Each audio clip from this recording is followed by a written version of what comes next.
Hello नमस्कार, मैं स्वाति राजन sir विद्यापीठ में आपका स्वागत करती हूँ।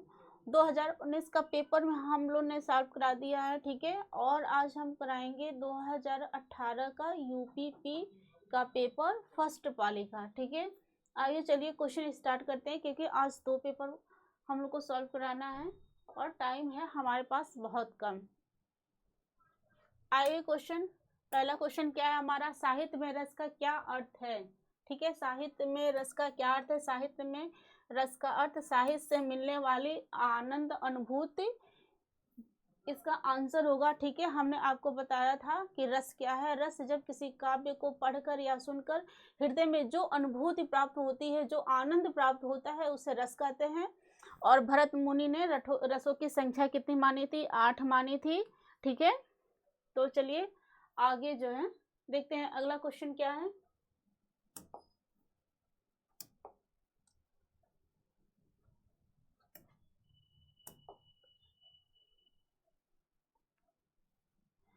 वचन किसका बोध कराता है, ठीक है। वचन किसका बोध कराता है? तो प्राणी या वस्तु के एक या अनेक होने का, प्राणी या वस्तु के एक या अनेक होने का बोध जो है वचन के द्वारा ही पता चलता है। तो आंसर होगा प्राणी या वस्तु के एक या अनेक होने का बोध कराता है। वचन क्या कहता है? संज्ञा, सर्वनाम, विशेषण और क्रिया, संज्ञा, सर्वनाम, विशेषण और क्रिया के जिस रूप से संख्या के होने का बोध हो, ठीक है, उसे वचन कहते हैं, ठीक है। अगला क्वेश्चन देखिए।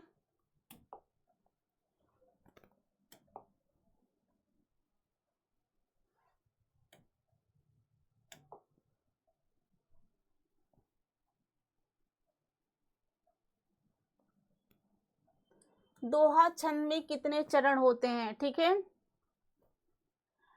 तो दोहा छंद से कई क्वेश्चन हमारे पुराने पेपर में भी पूछा गया था 2019 में ही, और मैंने उसको विस्तार से भी बताया है, जितना हो सकता है, जितने कम टाइम में जितना विस्तार दिया जा सकता है उतना विस्तार आपको दिया गया है।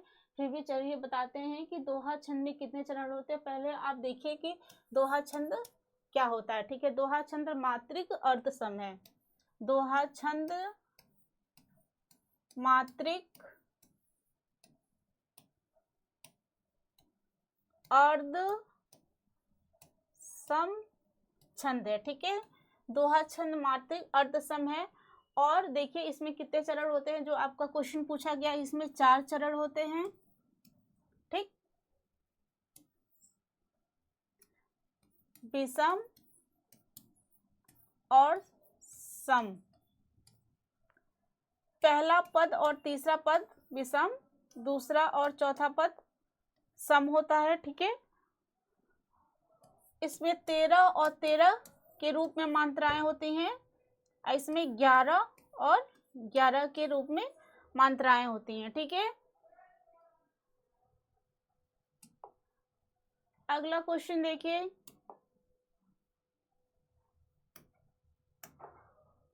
अगला क्वेश्चन क्या है हमारा, उसने टेढ़ी चाल चली वाक्य में कौन सा कारक है?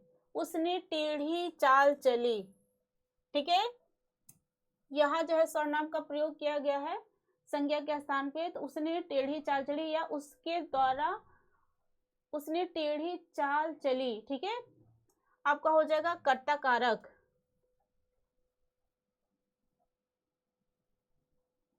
अगला क्वेश्चन,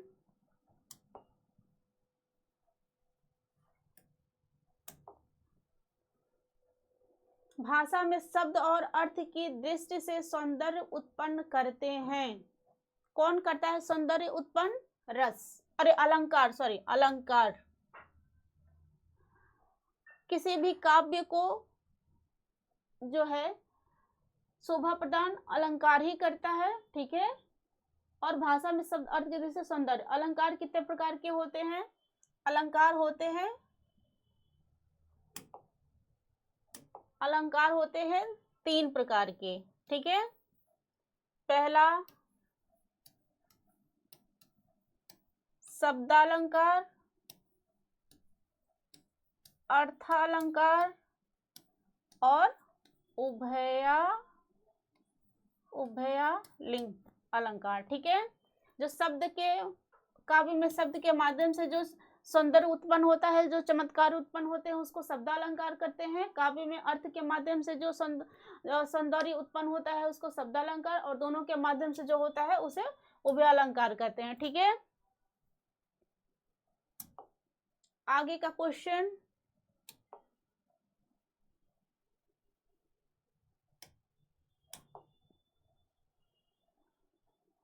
या र ल व किस प्रकार के व्यंजन है? इस तरह का जो है पुराने पेपर में भी क्वेश्चन आया था। ठीक है, इस तरह के क्वेश्चन मैं करा चुकी हूँ।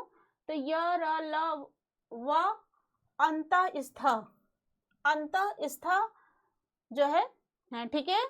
और जान जाइए बाकी उष्म, स्पर्श, अयोगवा, ये क्या होता है? ठीक है,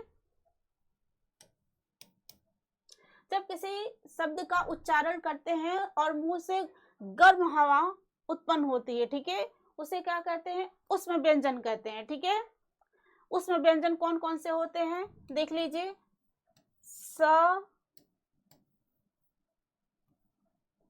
श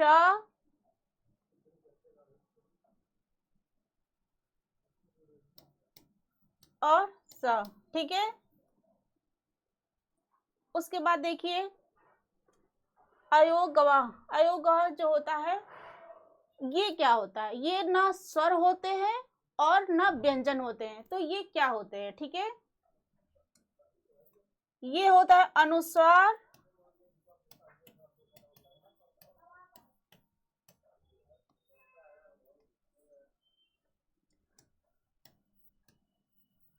अनुनासिक और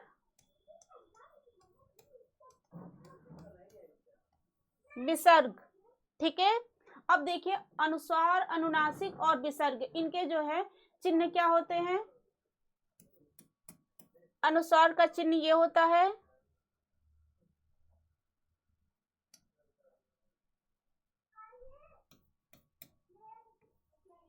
अनुनासिक और विसर्ग। ठीक है,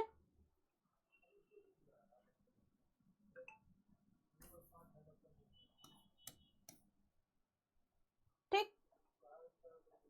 अब देखिए क्या है स्पर्श व्यंजन। स्पर्श व्यंजन किसे कहते हैं? कंठव्य, तालव्य, मूर्धन्य, ओष्ठ, कंठव्य, तालव्य, मूर्धन्य, ओष्ठ से संबंधित जितने भी व्यंजन होते हैं उसे क्या कहते हैं? स्पर्श व्यंजन कहते हैं। ठीक है,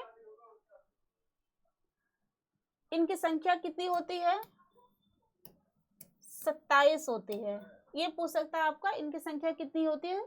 27। कंठ, ताल, मूर्धन्य, दंत और ओष्ठ, मतलब का वर्ग, च वर्ग, ट वर्ग, त वर्ग, ठीक है, और प वर्ग जो होते हैं उन्हें स्पर्श व्यंजन कहते हैं। ठीक, आगे क्वेश्चन देखिए,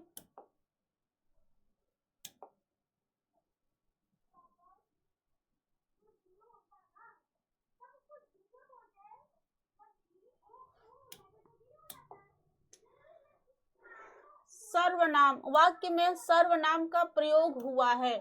सर्वनाम का प्रयोग किस वाक्य में हुआ है? आज बरसात होगी, मैं कल दिल्ली जा रहा हूँ, घर का काम कर लो, सीमा और रीमा बहने हैं। ठीक है, तो सर्वनाम क्या होता है? संज्ञा के स्थान पे जिसका प्रयोग किया जाता है उसे सर्वनाम कहते हैं। तो देखिए संज्ञा के स्थान पे क्या है, जैसे मैं, वह, तुम, ये, वो। ठीक है, ये सारे शब्द क्या होते हैं? सर्वनाम। संज्ञा के स्थान पे इसका उपयोग होता, मैं, तुम, ये, वो। ठीक है, तो क्या होगा आपका आंसर? मैं कल दिल्ली जा रहा हूं। आगे का क्वेश्चन क्या है देखते हैं,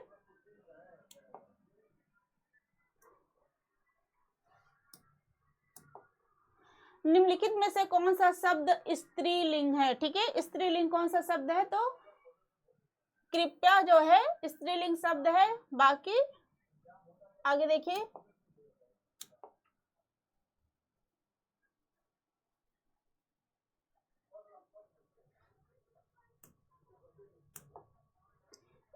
विशेषण किस शब्द की विशेषता बताता है?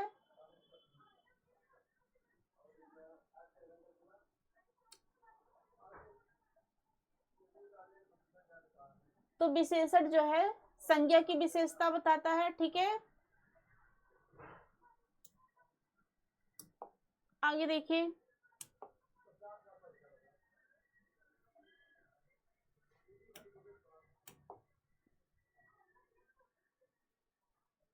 निम्नलिखित में से कौन सा शब्द, देखिए विशेषण जो है संज्ञा और सर्वनाम दोनों की, जो पीछे क्वेश्चन था उसका है कि सर्वनाम और संज्ञा दोनों की विशेषता बताता है, ठीक है। पीछे क्वेश्चन आते हैं एक बार, लेकिन यहाँ हमारा विशेषण नहीं दिया हुआ है, ठीक है। तो विशेषण क्या होता है,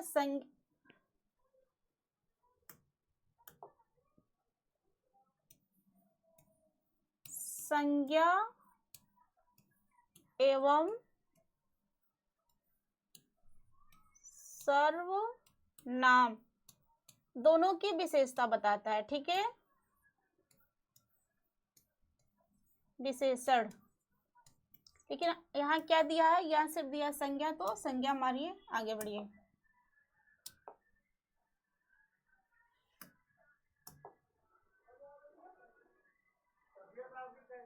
निम्नलिखित में से कौन सा शब्द तत्सम शब्द नहीं है, तत्सम शब्द नहीं है, ठीक है।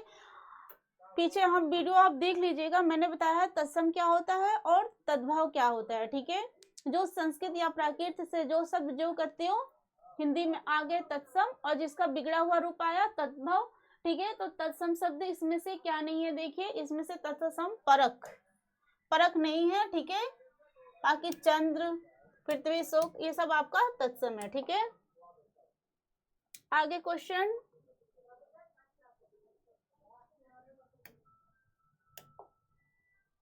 कर्म के आधार पर क्रिया के कितने भेद होते हैं, ठीक है। कर्म के आधार पर क्रिया के कितने भेद होते हैं, कर्म के आधार पर क्रिया के 2 भेद होते हैं, ठीक है। पहले मारिए आंसर 2।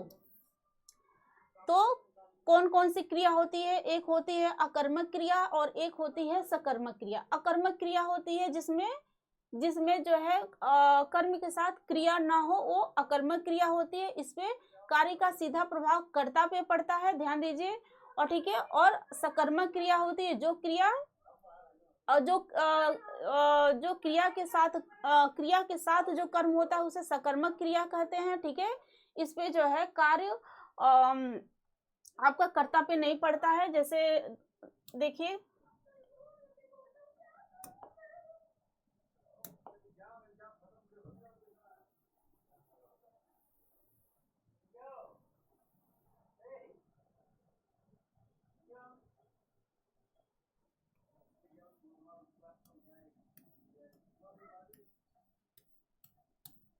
अकर्मक क्रिया,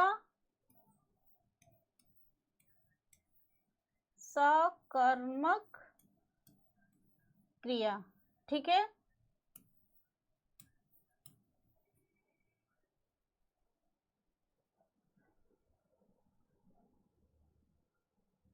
मैंने आपको बताया कि इसमें क्या होता है, कर्ता पे प्रभाव पड़ता है, ठीक है। सीधे कर्म का किस पे प्रभाव पड़ता है, कर्ता का। ये जो क्रिया इसमें कर्म का, ठीक है। जैसे मान लीजिए एक एक उदाहरण देखिए, वह खेल रहा है,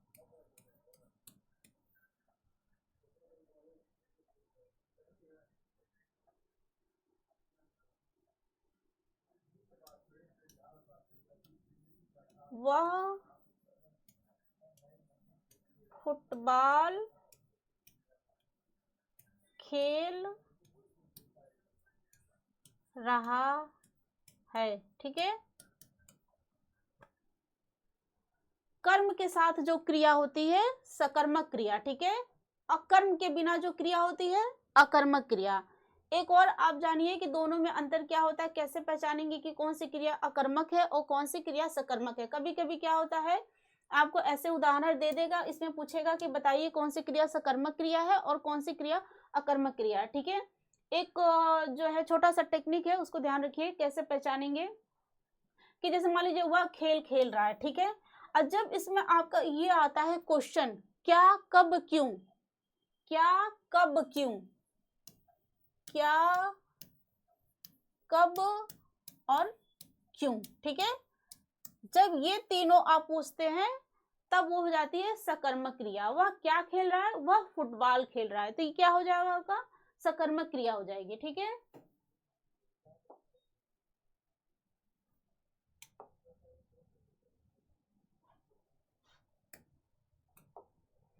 किस विकल्प में सभी शब्द तद्भव शब्द हैं। ठीक है, आंसर देखिए, तद्भव, तद्भव मतलब जो बिगड़ा हुआ रूप होता है, हिंदी में आता है संस्कृत या प्राकृत का, उसको तद्भव कहते हैं। तो कौन सा होगा आंसर, देखिए देखिए क्या क्या दिया, आग, जीव, घर, आंसर होगा आपका ए। ठीक है, ये देखिए यहाँ दे दिया आपका तत्सम, ये देखिए, ये देखिए, तो सब में एक एक तत्सम है, तो तद्भव क्या होगा, आग, जीव, घर। ठीक है, आगे देखिए,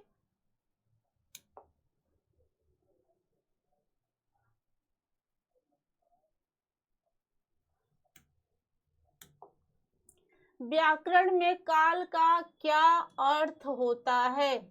तो व्याकरण में काल का अर्थ होता है समय। ठीक है, अब इससे ज्यादा इसमें क्या बताएं, क्या व्याख्या किया जाए, आगे देखिए,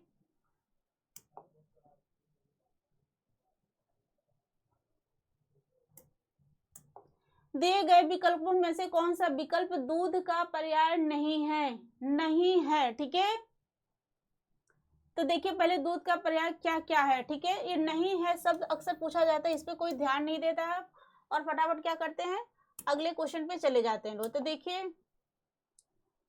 दुग्ध, गौरस, पेय, ये क्या है, ये तीनों दूध के पर्याय हैं, क्या नहीं है, तो अमी, अमी नहीं है। ठीक है, अमी के क्या होता है, अमी का होता है अमृत, अमृत। ठीक है, तो आंसर क्या होगा आपका अमृत। आगे बढ़िए,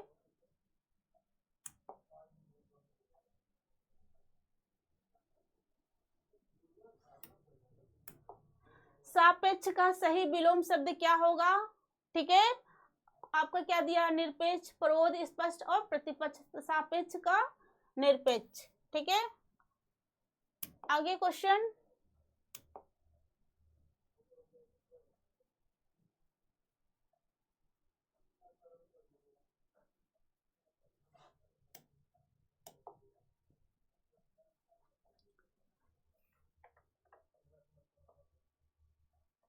यह ताले की चाबी है, रेखांकित में कौन सा कारक है। ठीक है, यह ताले की चाबी है, क्वेश्चन देखिए, तो आपका पहले देखिए आंसर क्या होगा, आंसर होगा संप्रदान।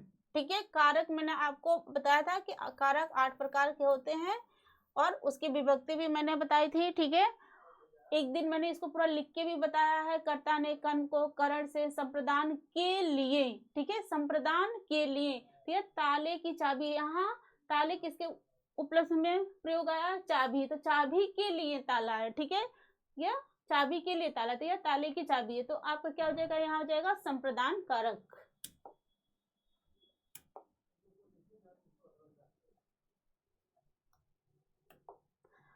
अंक शब्द के अनखार्थित शब्द समूह का चयन कीजिए। अंक क्या होता है, देखिए अंक जो है इसके 2019 में भी ये क्वेश्चन आ चुका है। अंक का मुझे लगता है कि 4 पेपर में 2 पेपर में अंक का आया था। ठीक है, अंक वेरी इंपॉर्टेंट। तो आप देखिए अंक का मैंने पहले भी आपको बताया है। ठीक है, अनखार्थित शब्द हो जाएगा अंग, गोदी, हिस्सा। ठीक है, किसी नाटक का अंक, ठीक है, विभाजन, ये सब क्या होता है, अंक का पर्यायवाची। आगे देखिए,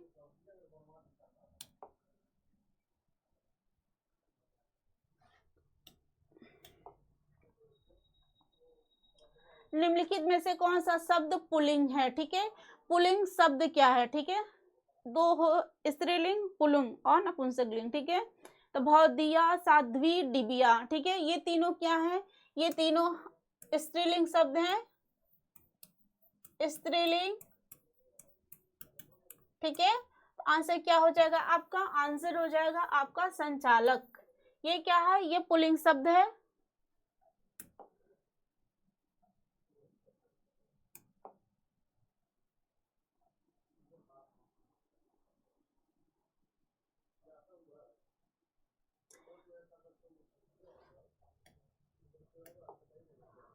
अपराध बोध से होने वाली ग्लानि वाक्यांश के लिए एक शब्द लिखिए। ठीक है, तो क्या हो जाएगा, अपराध बोध से होने वाली ग्लानि आत्मग्लानि। ठीक है, आंसर होगा आत्मग्लानि।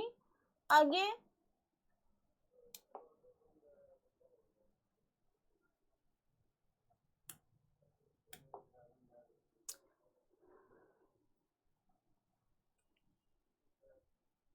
सज्जन शब्द में समास क्या है। ठीक है,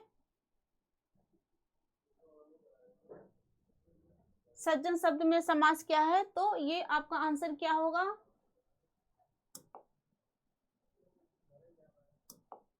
आंसर होगा आपका कर्मधारय समास। ठीक है, कर्मधारय समास क्या होता है, कर्मधारय समास वो होता है जिसका एक पद क्या होता है, विशेषण होता है। ठीक है, उसे कर्मधारय समास कहते हैं। और देखिए, जैसे इसका एक उदाहरण क्या हो जाएगा, नील कमल। ठीक है, पहला पद इसका क्या होता है, विशेषण होता है।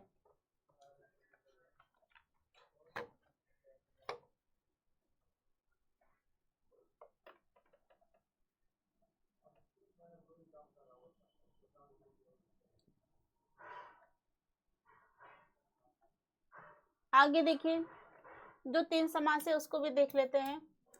तत्पुरुष समास क्या होता है, तत्पुरुष समास किसे कहते हैं, तत्पुरुष समास वो होता है जिसका पहला पद प्रधान होता है। ठीक है, तत्पुरुष समास में पहला पद प्रधान होते हैं। तत्पुरुष समास कई प्रकार के होते हैं। ठीक है, इसका जो है ये देखिए उदाहरण, राष्ट्रपति।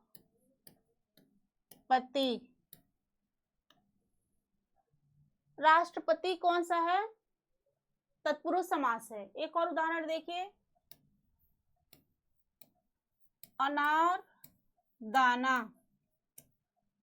ठीक है, राष्ट्र का पति, अनार दाना, अनार का दाना। ठीक है, इसको ऐसे पढ़ते हैं। ठीक है, इसमें क्या हुआ, पहला पद प्रधान हुआ। ठीक है, द्वंद्व समास देखिए, द्वंद्व समास में दोनों पद प्रधान होते हैं। ठीक है, द्वंद्व समास में दोनों पद प्रधान होते हैं और दोनों एक दूसरे के विपरीत होते हैं। उदाहरण देखिए द्वंद्व का, माता पिता भाई बहन। ठीक है,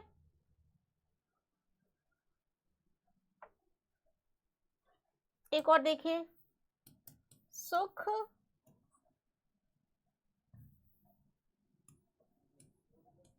सुख दुख।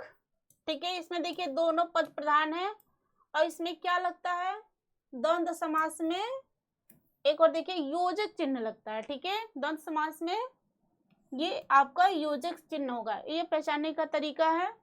उसके पास क्या आता है, दिग्गज समास। दिग्गज समास क्या होता है, कर्मधारय समास का ही से ही निकला हुआ है। ठीक है, कर्मधारय के पूर्व पद जब संख्यावाचक हो जाता है तो उसे क्या कहते हैं, दिग्गज समास कहते हैं। ठीक है, जैसे इसका उदाहरण देखिए, दिग्गज का एक तारा। ठीक है, अष्टभुज। लेकिन देखिए दशानन, दशानन जो है आपका दीर्घ समास नहीं होगा, वो बहुब्रीहि समास होगा, ठीक है। तो हम लोग जो है कर्मधारय, तत्पुरुष, द्वंद्व और दीर्घ शब्द जान गए। अब बचा एक समासी बचा अव्यय भाव। तो इसमें क्या होता है, तत्पुरुष में प्रथम पहला पद प्रधान होता है, उसमें दूसरा पद प्रधान होता है, ठीक है।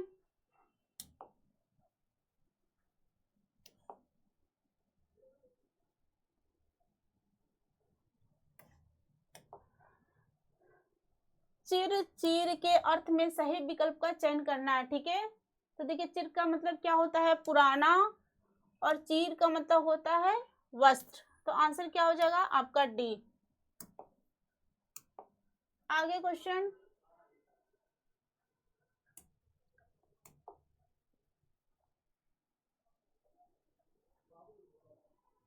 वाच्य के कितने भेद होते हैं। वाच्य, वाच्य के कितने भेद होते हैं, तो वाच्य के 3 भेद होते हैं, ठीक है। वाच्य के 3 भेद होते हैं, कौन कौन से होते हैं, कर्मवाच्य, कीर्तिवाच्य और भाववाच्य, ठीक है। देखिए कर्मवाच्य 3 भेद होते हैं इसके,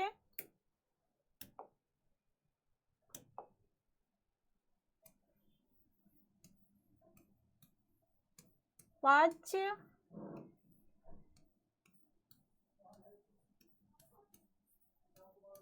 कर्मवाच्य और भाववाच्य, ठीक है, ये भी जान जाइए। अगला क्वेश्चन,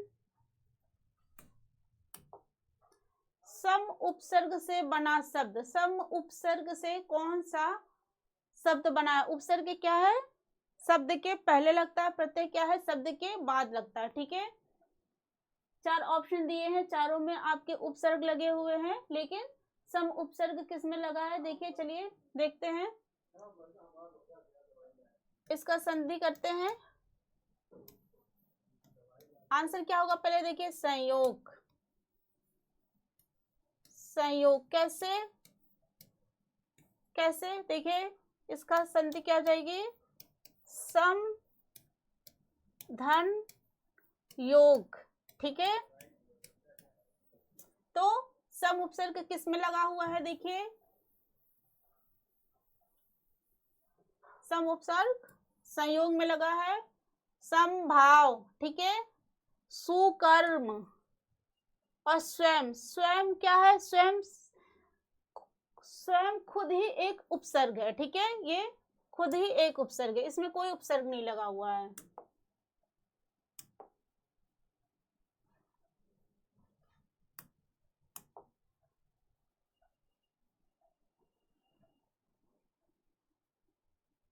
वह दिन भर पढ़ता रहा, रेखांकित पद में अव्यय का भेद बताइए। इसमें बताना है कि कौन सा अव्यय। एक अव्यय आपका होता है निपात, ठीक है, इसका आंसर यही होगा निपात।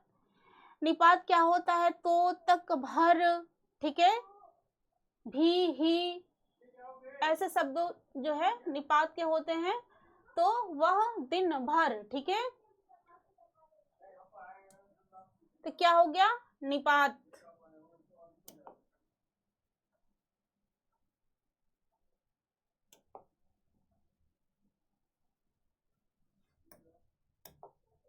रंगीला शब्द में किस प्रत्यय का प्रयोग किया। देखिए प्रत्यय और उपसर्ग से क्वेश्चन अवश्य पूछे जा रहे हैं, तो प्रत्यय और उपसर्ग इस पे ध्यान दीजिए, ठीक है। रंगीला, रंगीला में कौन सा प्रत्यय होगा, गीला, ला, इला और इला, ठीक है, आपका हो जाएगा रंगीला, इला, ठीक है, इला प्रत्यय, ठीक है, पढ़ने से ही आ रहा है, ये समझ रहे हैं।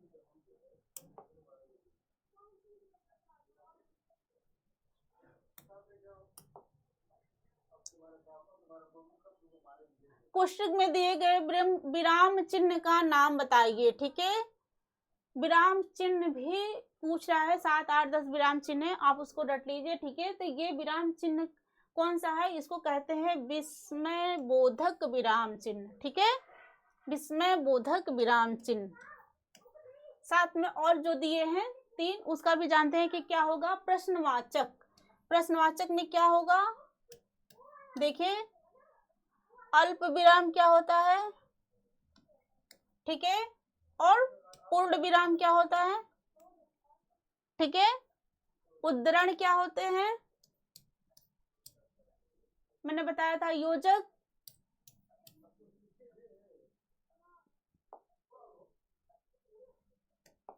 आगे देखिए,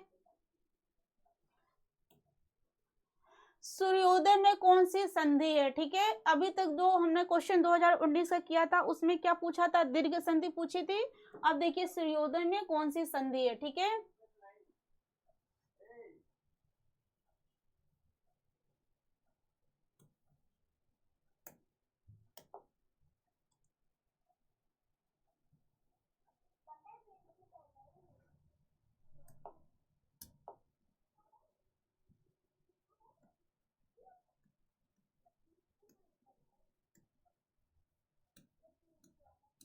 सूर्योदय, सूर्योदय में आपकी गुण संधि हो जाएगी। ठीक है, अ आ, अ और अ या आ के बाद कोई विपरीत स्वर आए तो अ का या हो जाएगा। ठीक है,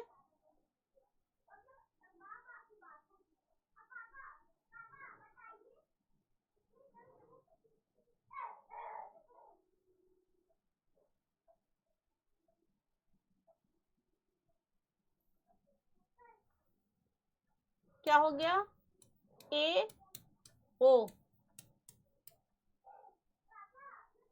इसका संधि विच्छेद कैसे होता है? सूर्य धन उदय। ठीक है, ए अ प्लस उ। ठीक है, अ और आ के बाद कोई विपरीत स्वर आए तो विपरीत स्वर क्या हुआ? ओ। तो क्या हो जाएगा? ओ। ठीक है, राइटिंग थोड़ी अच्छी नहीं है।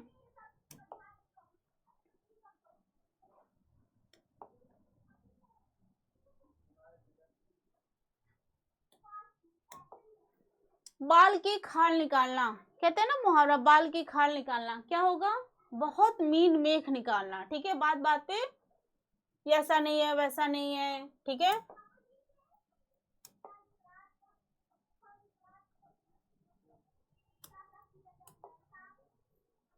शुद्ध वाक्य क्या चयन कीजिए? शुद्ध वाक्य, उसका शिमला जाना है? नहीं। उसने शिमला जाना? नहीं। उससे शिमला जाना? नहीं। उसे शिमला जाना है, शुद्ध है। ठीक है, अगला क्वेश्चन,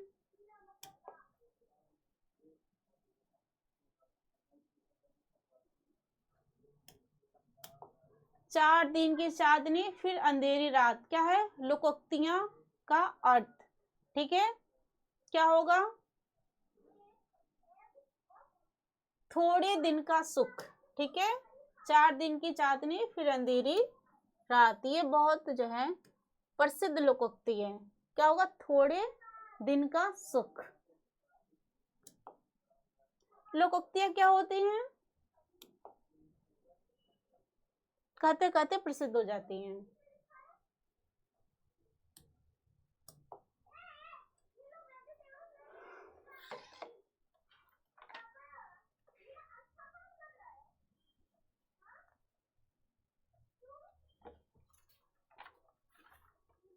कमायनी के रचनाकार कौन है?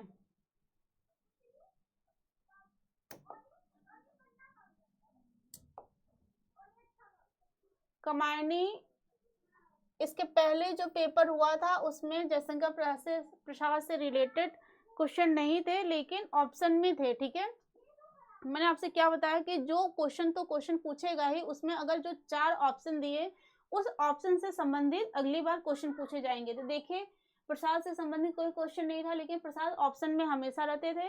तो देखिए इनसे जो है संबंधित क्वेश्चन पूछा गया। मैंने इसका जो है आपको बताया भी था, कमायनी के विषय में मैंने बताया था कि कमायनी जो है 1936 में आई थी और इसे प्रसाद की कालजयी रचना कहते हैं। ये सब मैंने बताया, पीछे के वीडियो देखिएगा आप।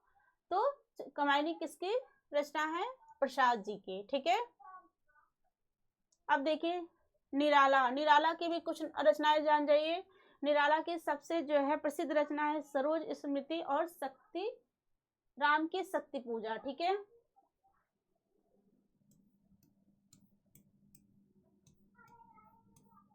निराला की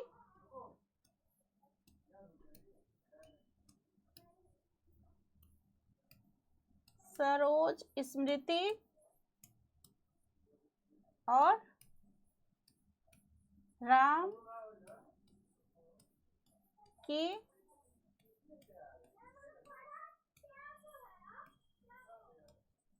शक्ति पूजा, ठीक है।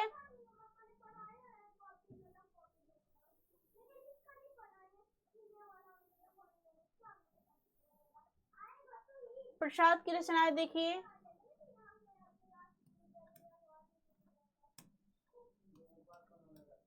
ग्रंथ ग्राम्य लोकायतन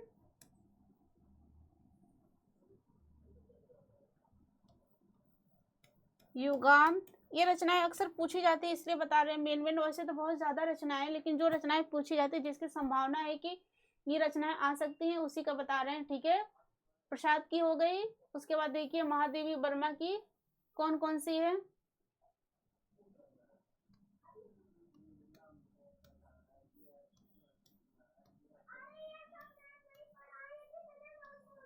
निहार,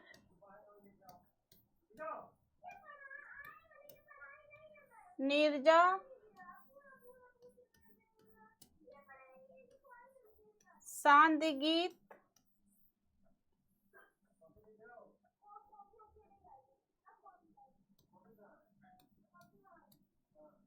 दीप शिखा।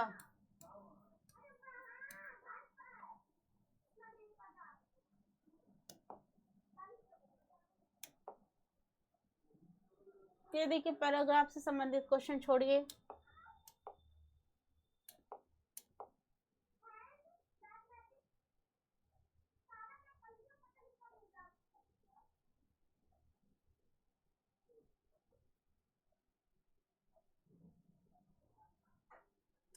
पथ शब्द का उचित समानार्थी शब्द क्या हो जाएगा? मार्ग, ठीक है।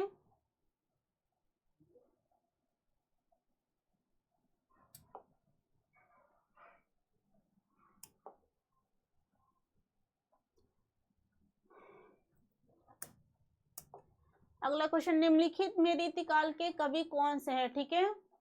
रीतिकाल के कवि कौन से हैं आपके? वृंद रीतिकाल के कवि हैं, और ठीक है तुलसीदास, कबीरदास और सूरदास ये किस काल के हैं? ये हैं भक्ति काल के कवि, ठीक है। भक्ति काल में भी दो काल थे, सगुण भक्ति और निर्गुण भक्ति, ठीक है। तो निर्गुण भक्ति के कबीरदास जी थे और सगुण भक्ति के तुलसीदास और सूरदास थे, ठीक है। इसमें भी दो पूछता है। अगर ऐसा भी आपका इसमें पूछ देगा कि निर्गुण भक्ति काल के कौन है, तो कबीर हैं, और सगुण के सूरदास हैं और तुलसीदास हैं।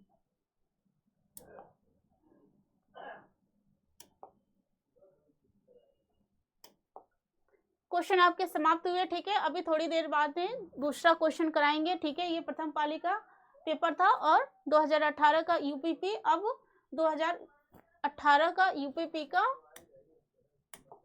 ठीक है। 2018 का ये क्या था? प्रथम पाली का पेपर था। अब अभी 2018 का द्वितीय पाली का पेपर कराएंगे, ठीक है। चलिए ठीक है, नमस्कार।